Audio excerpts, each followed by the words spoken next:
0517 local time. 3 Russian submarines believed the U.S. Navy ship could not detect them. They were mistaken. A single sonar pulse, barely half a second long, moved through the deep water. It was not a challenge. It was not the start of a pursuit. It was simply enough to reveal the picture. In the operations center, the sonar display refreshed. One return appeared, then another on a separate bearing, then a third. 3 contacts, different depths, different angles, the same slow, controlled movement. No one called them submarines yet. The watch supervisor leaned closer to the screen, silent at first. He let the system settle, let the image become clearer on its own. The ship remained passive.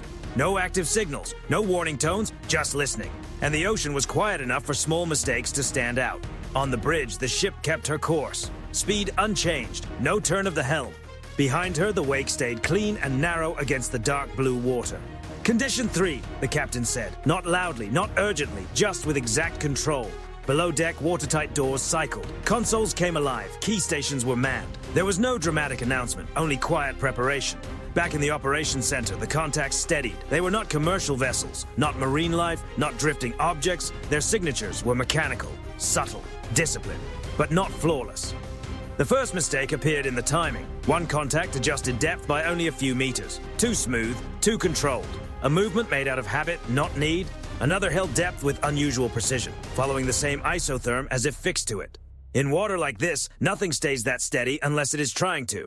The third contact trailed half a second behind the others during a small course adjustment. Half a second may sound meaningless. Underwater, it can change everything. The sonar team began building history, not identification. History, bearings over time, depth changes, speed variations. The question was no longer only what the contacts were, it was what they were doing. And what they were doing did not fit the ocean. On the bridge, the captain watched the horizon. He did not need to stare at the displays. The ship's posture already said enough. Straight course, predictable speed, no visible reaction. Let them make the next choice. In the operations center, someone marked the plot. The 3 contacts were closing, slowly, patiently, not openly hostile, but clearly deliberate. The geometry was too clean for chance, too organized, too practiced, still no active sonar, still no response. That was the point. The contacts believed silence meant the ship was unaware.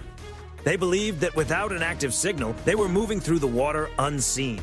They did not understand they were already being measured. One adjusted heading to tighten the spacing. Another compensated to hold position. The third paused briefly, then followed. Formation behavior, training behavior. The watch supervisor finally spoke. Maintain passive. Log everything. No excitement, no sharpness, just procedure. Then the ship made a speed change so small it was almost impossible to notice. Less than 1 knot. Not enough to matter on the surface. Enough to change the sound around the hull. Underwater, the acoustic picture shifted, just slightly, but enough to force a reaction. The contacts answered. One of them reacted a fraction too early. That was when the room went quiet. The understanding did not arrive with drama.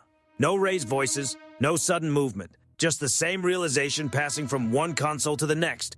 These contacts were not simply passing through. They were not watching from a distance. They were taking position.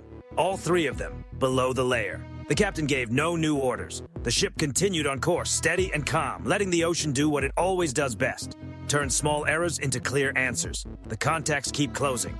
Not quickly, not carelessly, but close enough to matter. And somewhere beneath the hull, in cold, heavy water, 3 submarines have already made their first mistake. They did not reveal themselves through loud sound. They revealed themselves through intent. And once intent is heard, it cannot be unheard. 5:24 local time. The contacts hold their pattern. No sudden turns, no sharp movement, no rushed approach, just controlled motion in deep water.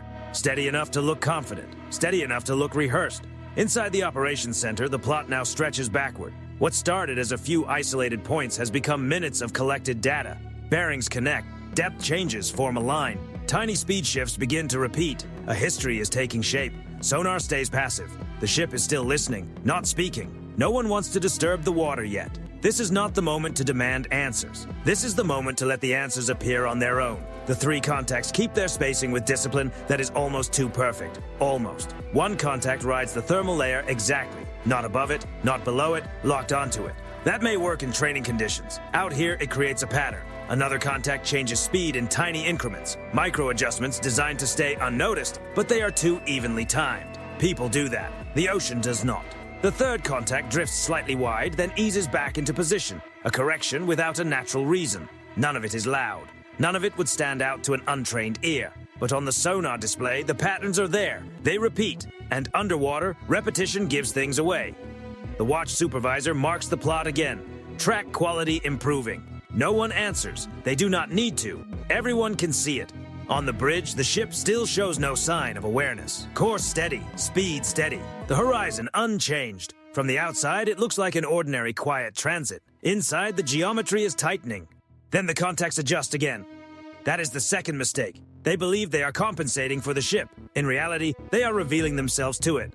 The ship's acoustic profile is stable, clean, and predictable by design, so any change in the soundscape now is not coming from above. It is coming from below. One contact increases speed just enough to regain position. The change is subtle, but it adds blade noise. Not much, just enough to register. Another waits before correcting, then adjusts too far.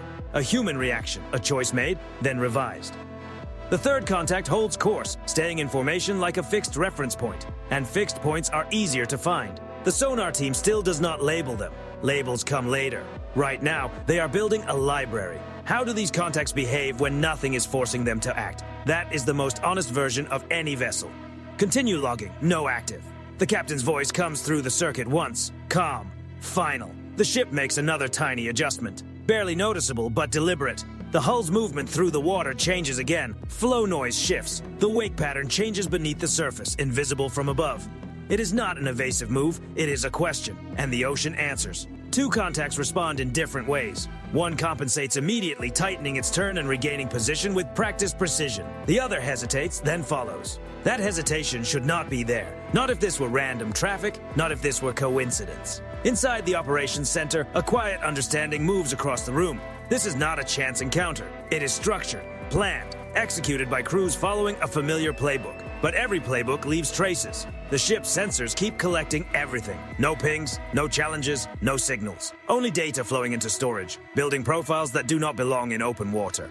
And now, the contacts are close enough that their positions are no longer just interesting. They matter. Their geometry is no longer casual. It has purpose. One contact slips a little deeper, trying to bury its noise in the water. Another remains shallower, keeping a wider acoustic picture. The third stays in the center, holding the formation together.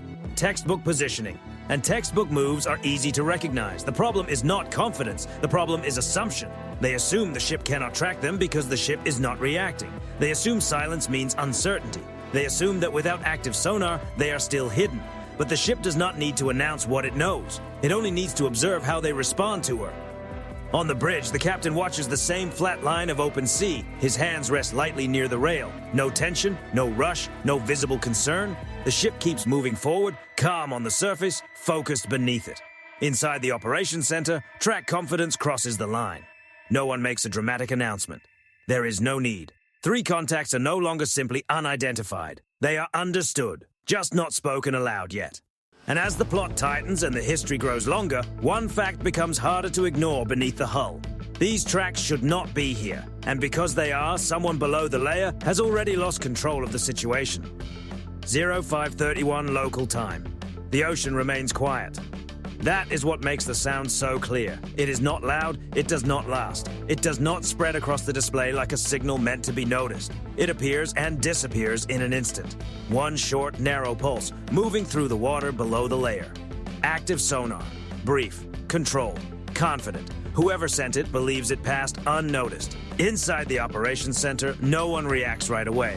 The room stays still, the screens do not flash, no alarm breaks the silence. Only a thin line appears in the acoustic record.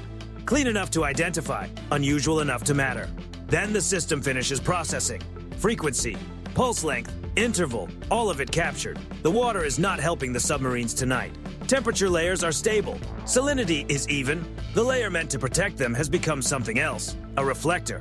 The ship's passive arrays received the return cleanly, exactly as they were built to do, quietly, without revealing that they succeeded.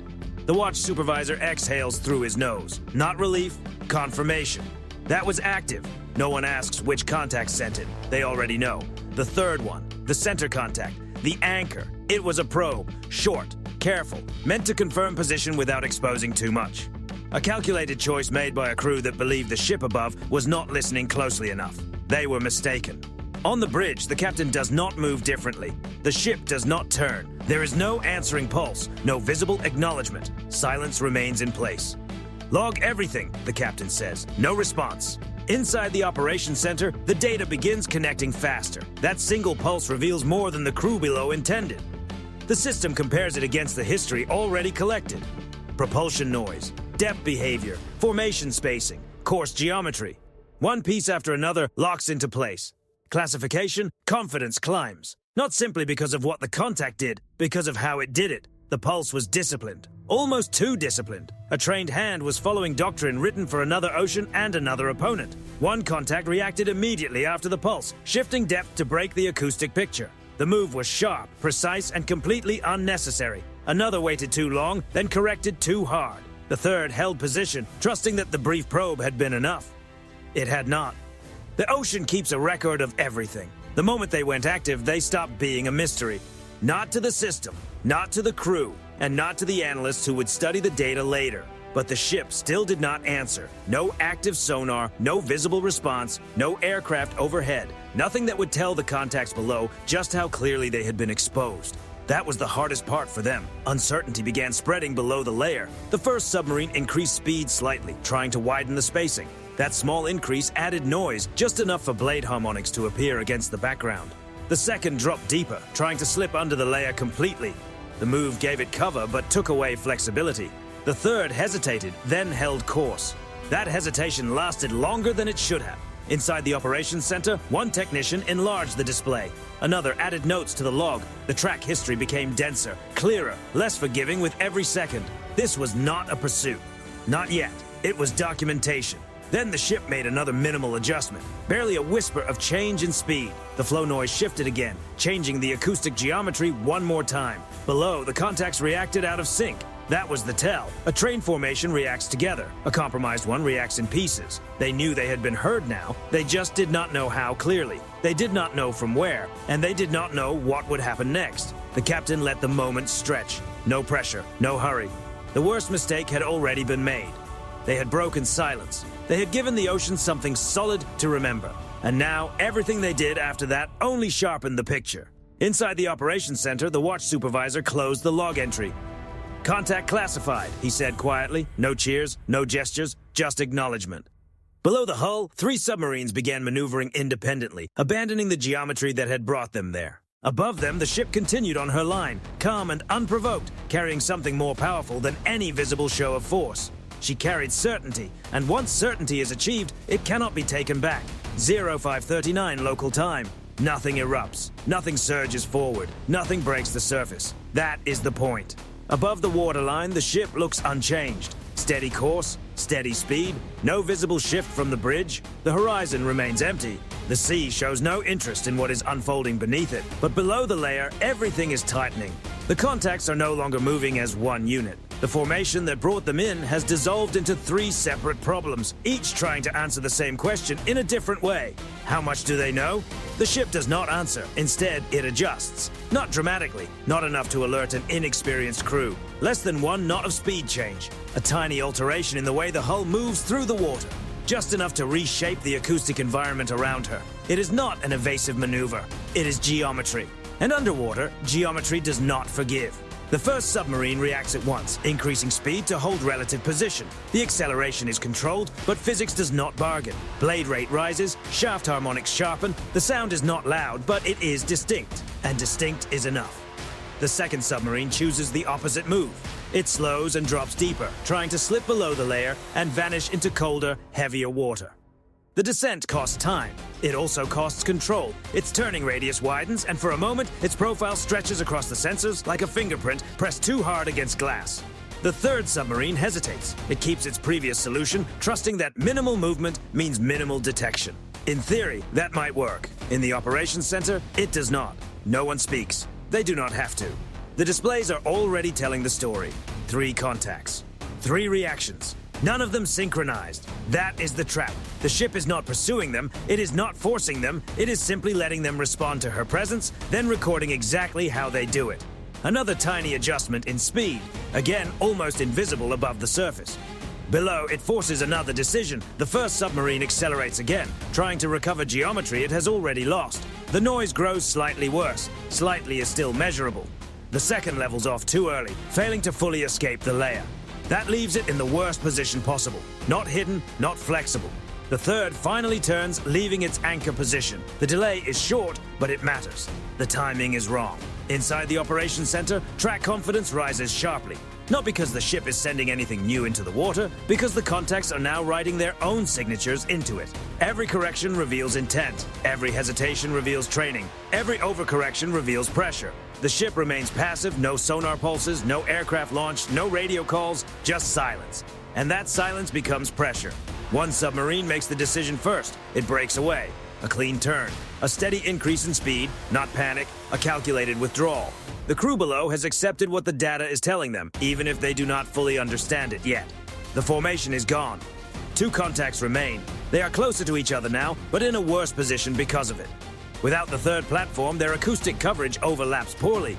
They begin interfering with each other's solutions, each reacting not only to the ship, but also to the other submarine. The ship does not exploit the mistake. It simply continues.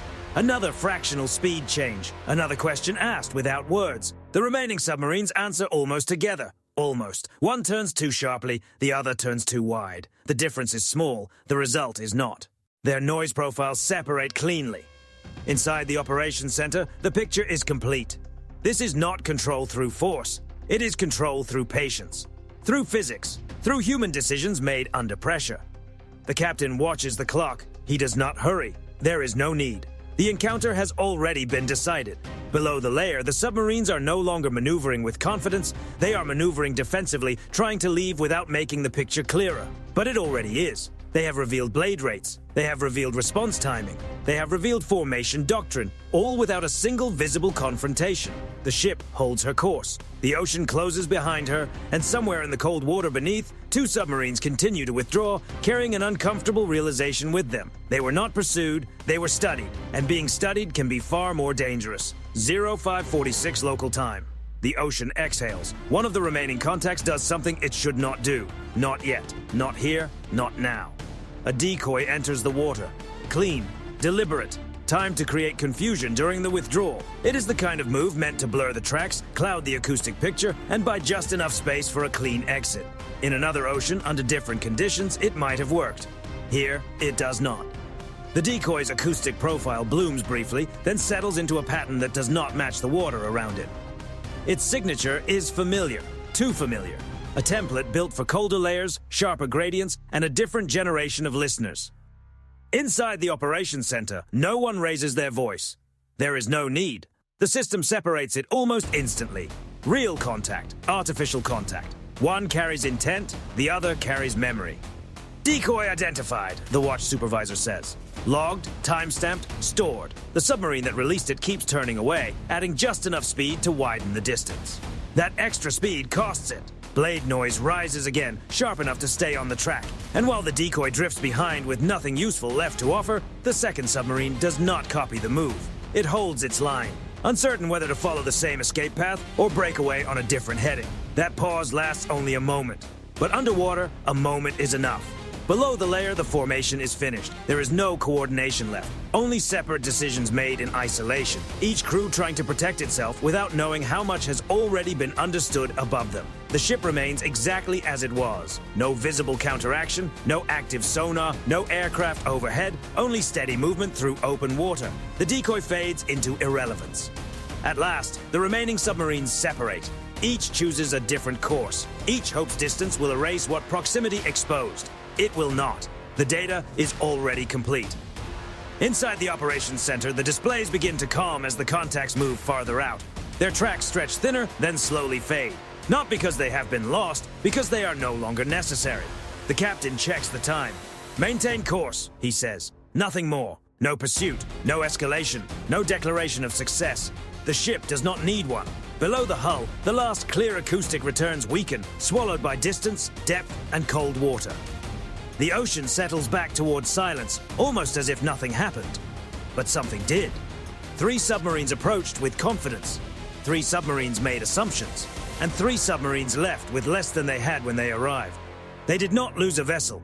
They did not receive a visible strike. They did not trigger a response they could point to on the surface. What they lost could not be captured in a photograph. They lost secrecy. They lost uncertainty. They lost the comfort of not knowing what the other side already knew. The ship continues her transit, white wake stretching behind her in one clean, unbroken line. To anyone watching from far away, she is just another naval vessel crossing open water. Calm, untroubled, unremarkable.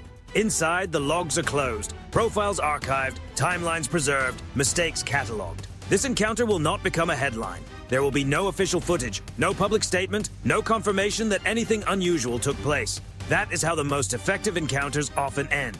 Somewhere far below, 3 submarines withdraw in different directions, each crew carrying the same quiet realization with them. They had not approached an unaware ship, they had approached a listener. And the critical mistake was not simply being detected, it was revealing who they were to someone who never had to say a word.